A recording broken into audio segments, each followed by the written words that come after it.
Olá, colegas. Eu sou Alessandra Miquelin, sou médica infectologista, sou coordenadora do controle de infecção do Hospital Unimed de Caxias do Sul e sou professora também da Universidade de Caxias do Sul em infectologia. Hoje eu venho aqui falar com vocês sobre infecções urinárias adquiridas na comunidade em pacientes adultos.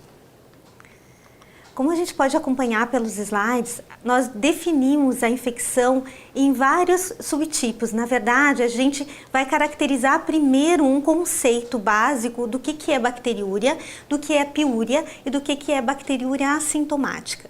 Então, bacteriúria é a presença de bactéria na cultura quantitativa ou microscopia. A piúria é mais de 10⁴ leucócitos no sedimento urinário. E na ausência de bacteriúria, a gente pode observar essa piúria pela presença de um corpo estranho, cálculo, neoplasia, infecções genitais e até mesmo tuberculose urinária. Bacteriúria assintomática nós caracterizamos como presença de bactéria por cultura quantitativa ou microscopia em pacientes sem sinais ou sintomas de infecção urinária.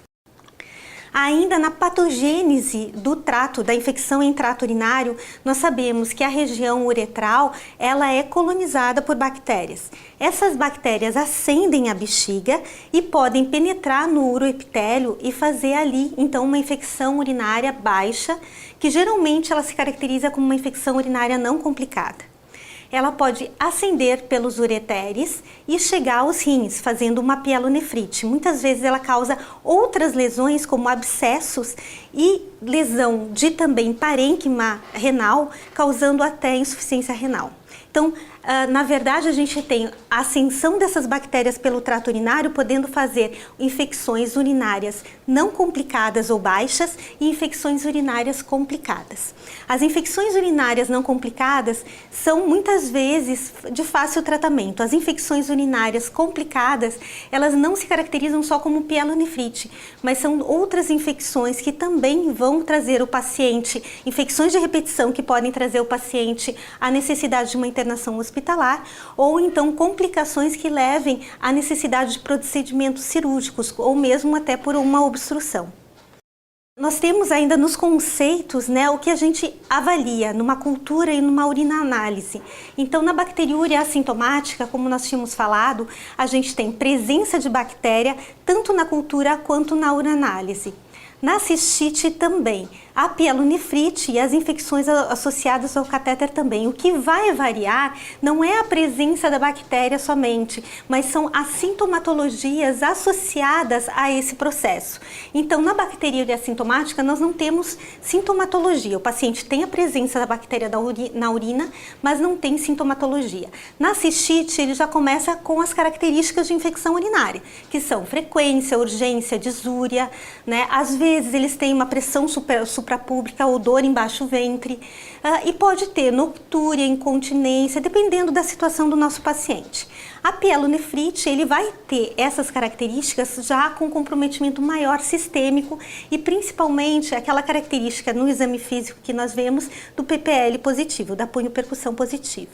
As infecções associadas a catéter urinário, elas têm também características sistêmicas, de febre, calafrios, pode ter alteração do status de confusão mental, enfim, o paciente, principalmente o paciente idoso, letargia, mal-estar, e a gente começa também a observar algumas outras alterações dependendo das comorbidades que o paciente tem.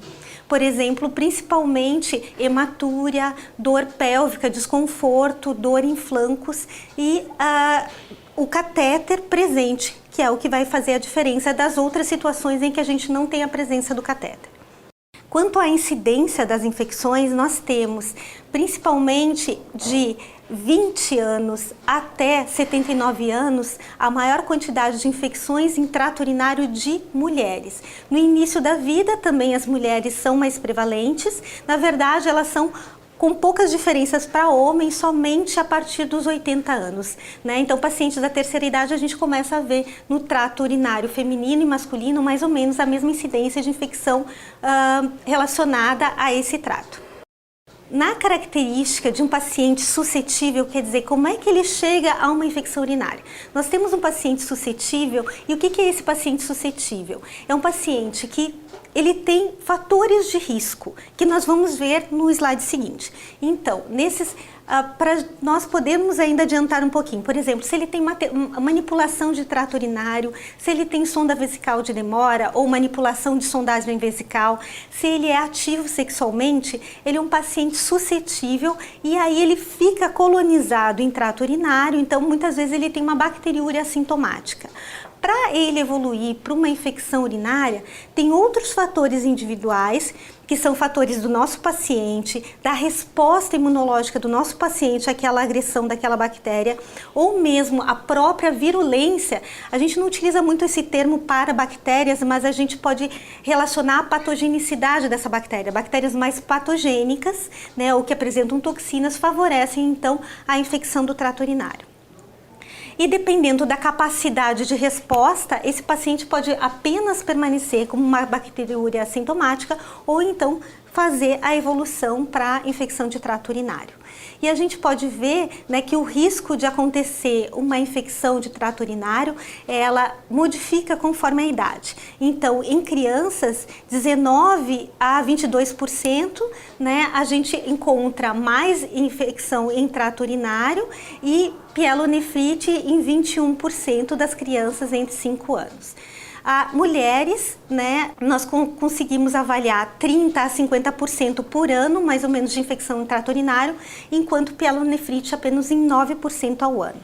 E em 12% ao ano para infecção urinária em homens, enquanto 6% ao ano para pielonefrite. Tanto a pielonefrite quanto a infecção urinária, ela é mais comum em mulheres. Fatores de risco. Então, que fatores de risco existem para infecção urinária? Qualquer tipo de infecção urinária, principalmente a não complicada. Então, ser do sexo feminino, apresentar atividade sexual, uso de camisinha, DIU, espermicida, qualquer outro tipo que evita uma DST, né, de componentes que evitam uma DST, eles favorecem a infecção do trato urinário por ser um dispositivo agressivo ou muitas vezes por modificar o pH local. Infecção do trato urinário prévia, vaginose de repetição, trauma ou manipulação do trato urinário, obesidade, diabetes, anormalidades anatômicas e suscetibilidades genéticas são relacionados a infecções de trato urinário, mesmo baixas. Nas infecções com maior risco para complicada, nós temos pacientes do sexo masculino, anormalidades estruturais, nefrolitíase, rins policísticos, por exemplo, gravidez, diabetes descompensada, imunossupressão por doença ou medicamento, por exemplo, pacientes que usam prednisona por um tempo prolongado, mais de 20 mg dia, imunossupressão por doença ou medicamento, então é bem importante, anormalidades funcionais, infecção hospitalar, em algum outro sítio que pode também fazer uma bacteremia e se apresentar como infecção de trato urinário, ou muitas vezes pela permanência de sonda vesical de demora em ambiente hospitalar e presença de nefrostomia. Aqui tem um fluxograma sugerido por um artigo, né, da Sociedade Americana de Infectologia, no qual ele sugere como nós devemos manejar um paciente com suspeita de infecção urinária. Essa é apenas uma sugestão de manejo. Mas então, o paciente tem suspeita de infecção urinária, a gente precisa primeiro avaliar se ele é um paciente de risco para infecção urinária complicada.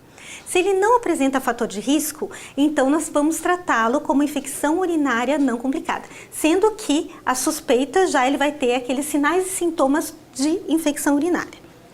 Então, nós iniciamos o tratamento para infecção urinária não complicada. Se ele tem melhora clínica, se ele tem, nós resolvemos o caso, encerramos o tratamento e resolvemos o caso. Se ele não tem, ele migra para complicada. Então, quer dizer, eu tratei para não complicada e ele não melhorou com o meu tratamento, ele já é um paciente com fator de risco para complicada.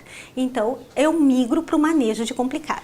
O manejo de complicada é o seguinte, a gente solicita hemograma completo para ver se tem comprometimento sistêmico, EQU e urocultura. Sempre quando vocês solicitarem urocultura, peçam EQU, porque o QU ele consegue dar sinais para a gente, né, que para podermos avaliar a diferenciação entre colonização e infecção. Então é bem importante que a gente tenha ali a possibilidade de avaliar nitrito, estearase leucocitária, celularidade mesmo nesse material de urina.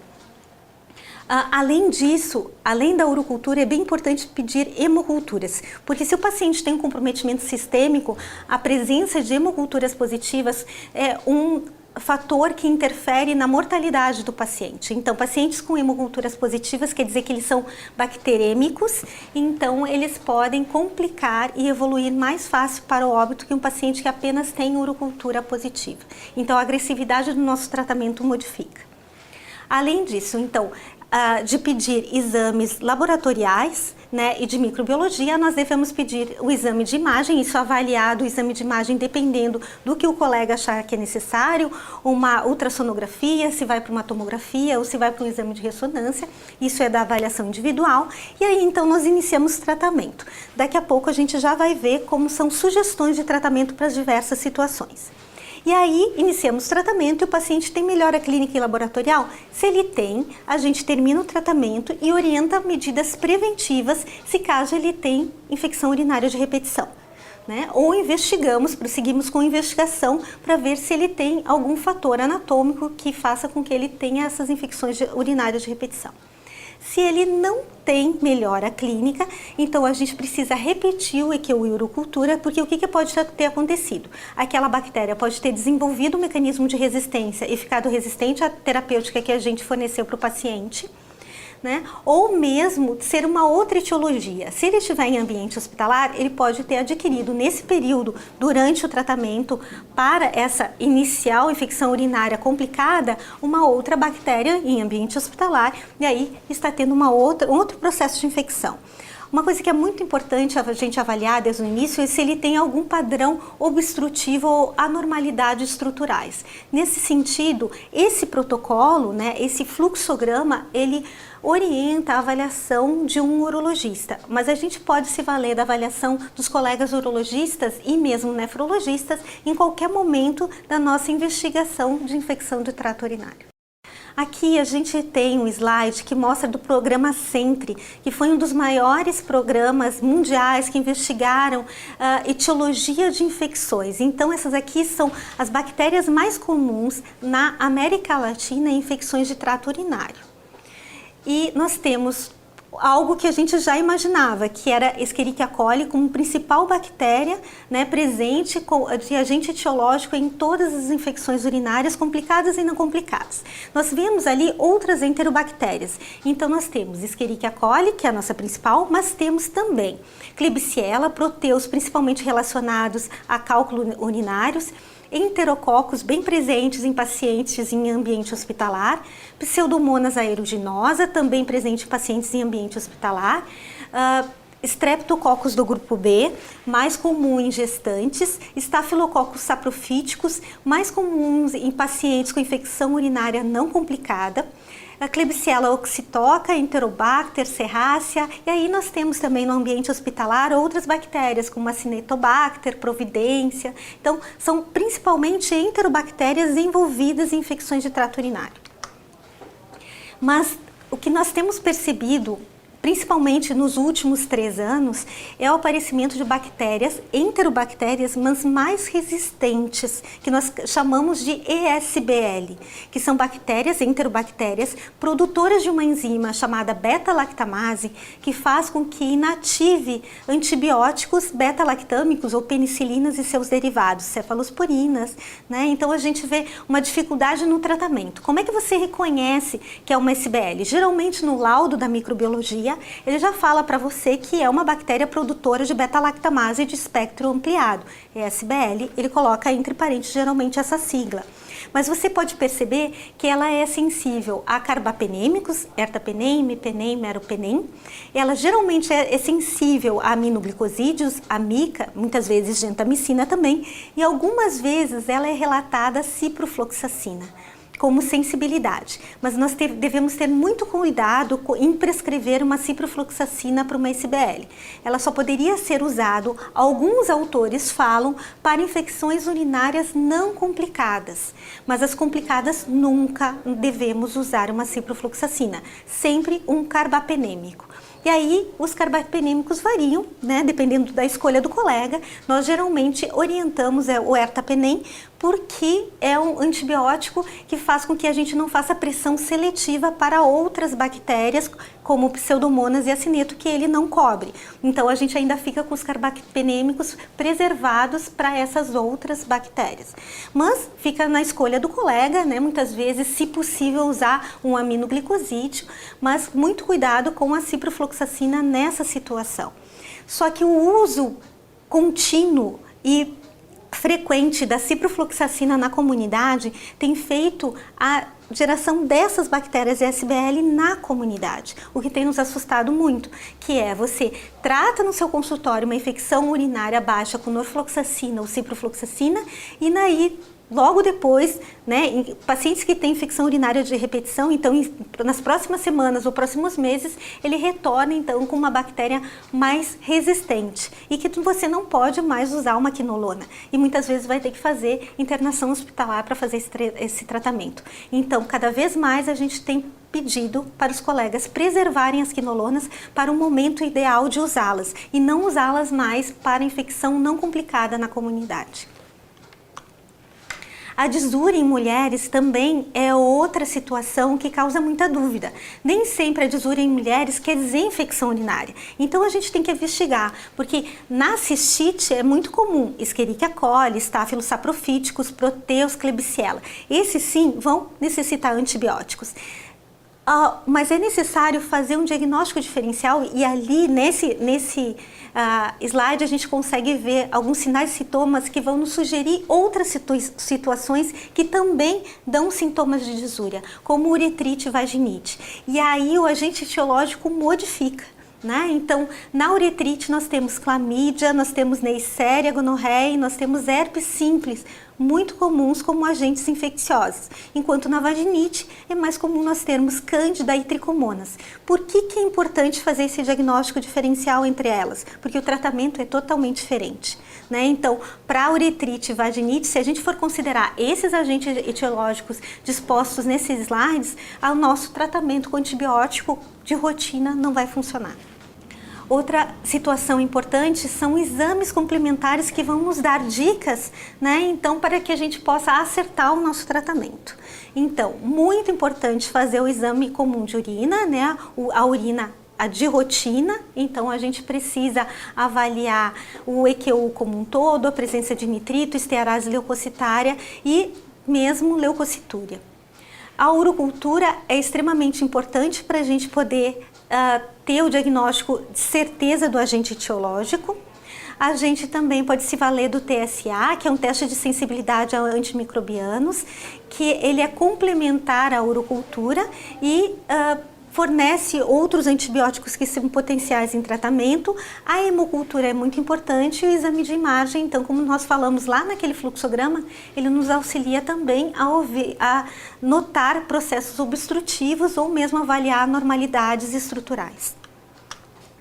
Aqui eu falo um pouquinho da importância da urocultura, né? Então, a urocultura e o EQU. A urocultura, ela é importante porque ela vai nos nortear no tratamento, mas o teste de EQU, ele também nos dá dicas importantes. Por exemplo, um dos fatores mais relevantes é a presença de leucócitos na urina. Mais de 5 leucócitos têm uma sensibilidade de 80%, especificidade de 83%, um valor preditivo positivo de 46%, mas um valor negativo, preditivo negativo de 96%. O que isso significa? Significa que se tiver menos de 5 leucócitos, não é infecção urinária. e isso é bem relevante. O nitrito, a gente vê que ele tem uma alta especificidade, quer dizer, 90%, e ele também tem um valor preditivo negativo alto de 94%. Porém, né, nitritos são produzidos por bactérias gram-negativas. Então, se a gente tiver um enterococo, a gente vai ter nitrito negativo, mas a gente tem infecção urinária. Então, talvez esse não seja o melhor fator para a gente avaliar. Ele é importante no conjunto, mas ele não é um melhor fator isolado. A esteatose leucocitária também tem esse mesmo aspecto. Então, o mais importante, se eu puder dar uma dica para vocês, é exatamente a presença de leucócitos, né? Então, se tem mais de 5 leucócitos por campo, então a chance de, associado aos sintomas, ter infecção urinária. Se tiver menos e tiver, então, bactéria naquela urina, ou é uma bacteriúria assintomática, ou pode ser, dependendo do paciente, uma colonização. Aqui a gente vai falar um pouquinho sobre bacteriúria assintomática. Então, ela não é uma doença, ela é uma microbiota normal que está ali. Ela é comum em algumas populações, como pacientes idosos, portadores de sonda vesical de Demore e diabéticos. Bacteriúria ou piúria não estabelecem diagnóstico de infecção urinária. Então, infecção urinária é caracterizada por sinais e sintomas de infecção urinária e possivelmente a presença de bactéria na urina. Bacteriúria e leucocitúria são informações adicionais para a gente fazer o diagnóstico de infecção urinária. Situações de risco em que a gente tem que ter cuidado com a bacteriúria assintomática são gestantes e pacientes em procedimentos urológicos. Então, se vai ser feito um procedimento urológico, aí então necessita de uma descolonização daquele trato, para então não haver risco de bacteremia durante o procedimento. E o tratamento, então, é relacionado ao rastreio e tratamento, né, para esse tipo de pacientes. Paciente, exceto desses grupos, né, não são recomendados o rastreio e tratamento de rotina.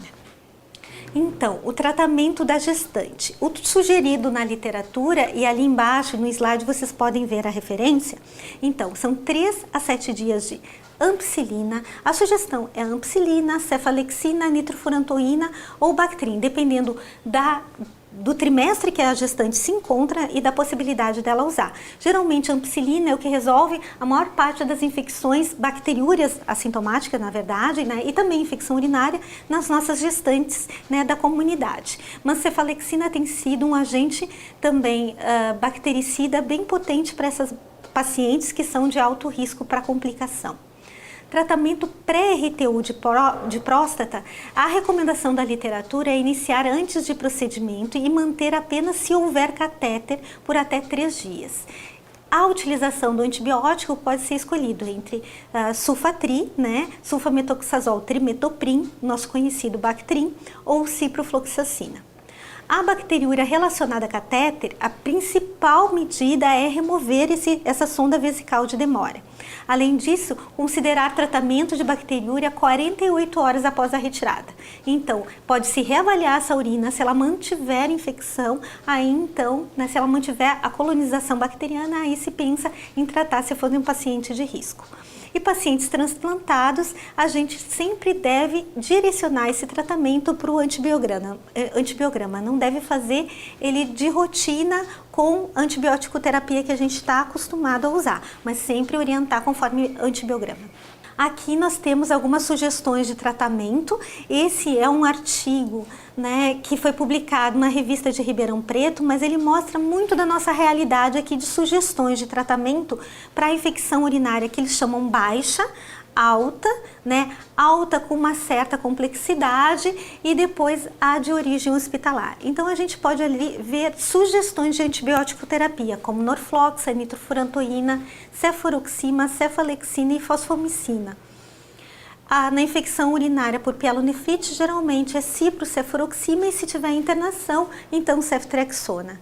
E infecção urinária de origem hospitalar, aí vai depender muito da flora do seu hospital, mas cipro tem sido uma constante. Se a flora for incidente com pseudomonas, a gente tem ceftazidima e cefepima como boas opções.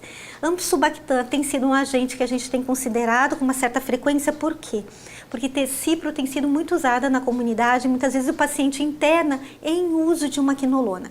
Mas eu vou apresentar para vocês outras sugestões de antibiótico terapia baseadas na nossa flora aqui do Hospital Unimed e baseado no que a gente tem visto que chega da comunidade de isolados realizados no nosso ambulatório aqui do nosso laboratório aqui do hospital. Então, para infecção urinária não complicada, esse aqui é um guideline da Sociedade Americana de Infectologia e que ele mostra a eficácia, né, de cada antibiótico frente à estimada a eficácia clínica, a eficácia microbiológica, que é um pouco diferente, alguns para efeitos e ali referências bibliográficas desse estudo. Mas o que é importante aqui salientar são sugestões de antibiótico terapia baseado no que a gente recebe, né, de pacientes que coletam urocultura vindos da comunidade ou que internam com infecção urinária adquirida na comunidade aqui no Hospital da Unimed. O que a gente sugere para tratamento é sulfametoxazol trimetoprim, de 3 a 7 dias, dependendo se o paciente tem comorbidades. Se o paciente não tem comorbidades, a literatura mostra que 3 dias é suficiente para uma boa resposta terapêutica. Se ele tem comorbidades, então 7 dias é a escolha. Nitrofurantoína nesse mesmo tempo de tratamento. Fosfomicina, a gente sabe que ela pode ser usada como dose única. E ela tem sido orientada principalmente para pessoas que não tiveram infecção urinária prévia, que é a sua primeira infecção, ou principalmente mulheres que têm infecção pós-coito, né, em que ela pode utilizar essa dose única de fosfomicina e resolve o seu problema. Cefalexina é uma excelente opção terapêutica e norfloxacina, você vê, ela fica como a nossa última sugestão. Por que isso? Exatamente pelo desenvolvimento de SBL na comunidade. Então, esse é o momento da gente segurar um pouco a quinolona para usar ela quando a gente precisa usar ela, que é quando o paciente vem com uma infecção complicada. Aqui também são sugestões de um outro guideline que sugere, então, quinolonas para tratamento de infecções urinárias complicadas, principalmente em ambiente hospitalar. E também a possibilidade de usar em uma população em que a bactéria é suscetível, até mesmo sulfametoxazol trimetoprim. E aqui a gente tem as sugestões, então, né, referentes à microbiologia da nossa instituição, para tratamento de infecção urinária complicada. Então, ciprofloxacina continua sendo a nossa primeira escolha. Se caso o paciente tem algum outro envolvimento de seios da face, pulmão, alguma outra infecção associada, então levofloxacina tem sido a escolha para melhorar a penetração em outros sítios. Cefuroxime, se caso o paciente já fez uso de uma quinolona na comunidade, e ceftrexone fica bem restrito aos pacientes que têm alguma alteração de função renal. E alternativas para cepas suscetíveis tem o sulfametoxazol trimetoprim. Isso modifica se o paciente estava internado em outra instituição, estava em clínica de repouso que possa vir colonizado por uma bactéria, né, mais resistente, e aí a gente vai adequar conforme o antibiograma. Mas a gente tem alta taxa de sucesso utilizando principalmente ciprofloxacina para tratamento de infecção urinária complicada em ambiente hospitalar. Esse é um guideline que fala sobre manejo de cândida em urina. Candidúria a gente tem cada vez mais visto com frequência nos pacientes, sendo causa de febre e de sintomas urinários. Então, o tratamento de sugestão da candidúria é fluconazol, não mais na dose de 150 mg dia. Por quê? Porque essa dose, geralmente, ela foi investigada nos guidelines com a medicação de referência do produto, quer dizer, o Zoltec. E nós não temos mais o uso praticamente desse produto por ser muito caro. Então, quando os pacientes vão procurar na comunidade um antibiótico para comprar, ou mesmo os recebem em ambiente hospitalar, não é o de referência. Então, a gente aumenta um pouco mais a dose para conseguir uma dose que seja pelo menos fungistática. O fluconazol, ele é fungistático. Então, a gente tem 300 mg dia como sugestão para a candidúria. Se a candidúria é de repetição, o que geralmente a gente faz é fazer um antifungigrama e ver se aquela cândida que a gente está isolando, se ela é suscetível ao fluconazol. Se ela for suscetível, a gente aumenta um pouco a dose. Então você pode usar, se for internar, 400 mg dia, se for na comunidade, 600 mg dia. Mas outras alternativas, dependendo da gravidade do nosso paciente, é usar equinocandinas. E aí micafungina, anidulafungina são alternativas para esse tratamento. Em populações especiais, como é que a gente maneja a situação de infecção urinária? Então, diabéticos têm maior probabilidade de ITU de repetição, além de cistite, enfisematose e pielonefrite. Mas a duração de tratamento é a mesma dos outros pacientes. Não é porque o paciente é diabético que a gente vai prolongar o tratamento. Geralmente o tratamento é de 7 a 10 dias. Dependendo da bactéria, se a gente tem um acineto, uma pseudomonas, uma SBL, a gente pode chegar até 14 dias de tratamento. Transplantados, eles apresentam também infecção de repetição por fatores anatômicos e pelo uso de imunossupressores. Então, a profilaxia com sulfatri, ela pode ser usada, principalmente no paciente com transplante renal, ela deve ser usada, né, 3 a 6 meses após o transplante. Portadores de HIV, não há nenhuma diferença de um paciente como qualquer outro da comunidade. A incidência de E. coli é igual, não é porque o paciente que tem HIV toma antirretroviral que ele deve ser tratado por tempo diferente ou com droga diferente. A gente segue o mesmo tratamento de um paciente, né, que venha da comunidade sem essa patologia associada. Pacientes com lesão medular, pacientes que sofreram, né, lesão medular e ficaram paraplégicos, a gente vê a infecção urinária de repetição também neles. A medida preventiva mais eficaz consiste em manter a pressão vesical baixa, menor que 500 ml, com sonda vesical de alívio, e não utilizar a sonda vesical de demora, porque depois de 7 dias, todo aquele trajeto da sonda fica colonizado, né? Então a chance dele ter infecção urinária de repetição é maior. E não há indicação de antibiótico profilático para esse paciente. Por quê? Porque senão como ele vai ter infecção urinária de repetição, ele vai gerar multiresistência, né, nas bactérias, principalmente naquelas bactérias que ficam, né, colonizando ele, e aí a gente vai ter mais dificuldade em resolver a infecção dele e o tratamento dele acaba sendo sempre hospitalar. Nós temos na literatura ainda, não na nossa realidade diária, outros marcadores com alta sensibilidade, especificidade, fator preditivo positivo e fator negativo, né, com valor preditivo negativo, que aumentam a acurácia do nosso diagnóstico e serão, espero que futuramente, marcadores que a gente possa utilizar na nossa prática diária. Aqui eu apresento 2 deles, que é a xantina oxidase e a mieloperoxidase, que são 2 marcadores que a gente pode ver a sensibilidade, especificidade, valor preditivo positivo e negativo e a acurácia desses 2 marcadores para infecção urinária. Outras medidas profiláticas que a gente pode utilizar são vacinas ou, né, lisados bacterianos, enfim, que são denominados como vacinas para infecções de trato urinário. E aqui eu trago 2 delas. Uma é o Urovaxon, ele já tem sido utilizado por vários urologistas principalmente, que eu tenho visto, mas também alguns nefros, alguns clínicos, né, que tratam de infecção urinária no seu consultório. Ele é um lisado de 18 cepas de E. coli. Isso quer dizer que ele tem eficácia para algumas cepas, mas não para todas as cepas de E. coli e não tem para outras bactérias, como Proteus, Klebsiella, Enterococcus. Né? Mas ele é eficaz para pacientes que têm infecção urinária de repetição. É uma boa tentativa para a gente, pelo menos, espaçar, né, a frequência dessas situações de infecção urinária. Então, como efeitos adversos, os principais é cefaleia e principalmente diarreia, né? E ele demonstrou eficácia em meta-análise e segurança. Então, ele é uma boa opção de possibilitar uma profilaxia para o nosso paciente. O Socorovac é uma outra vacina de cepas inativadas de bacilo gram-negativo e enterococo. Então, além de E. coli, ele também pega enterococo. Ele vem mostrando eficácia em estudos duplo cego controlados, então ele pode ser também uma alternativa, né, para evitar a infecção urinária em pacientes que as têm de repetição ou têm fatores de risco para as ter.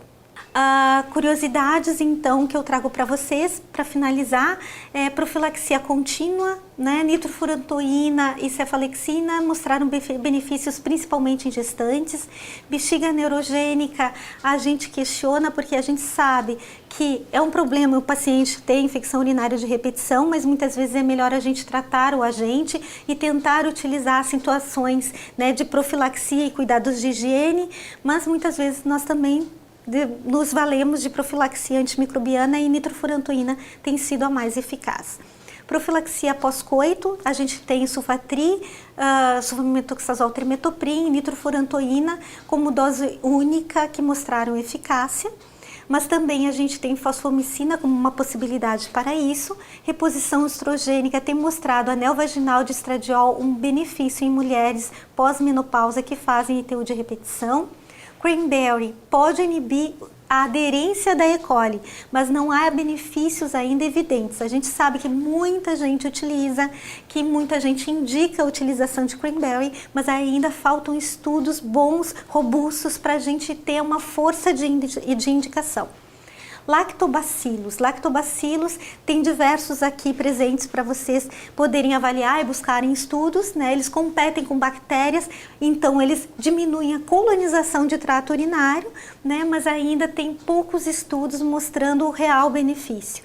Vitamina C tem sido indicada por algumas pessoas, mas a gente ainda não tem força nessa recomendação. Ainda não tem estudos bem feitos que mostram benefício, apenas relatos de experiência. Então, finalizando, eu espero ter ajudado um pouco vocês sobre o manejo de infecção urinária adquirida em comunidade e fico à disposição para qualquer dúvida, é só entrar em contato com o Espaço Médico, né, mandar as suas dúvidas ou mesmo com a gente aqui no Serviço de Controle de Infecção do Hospital Unimed. Obrigada.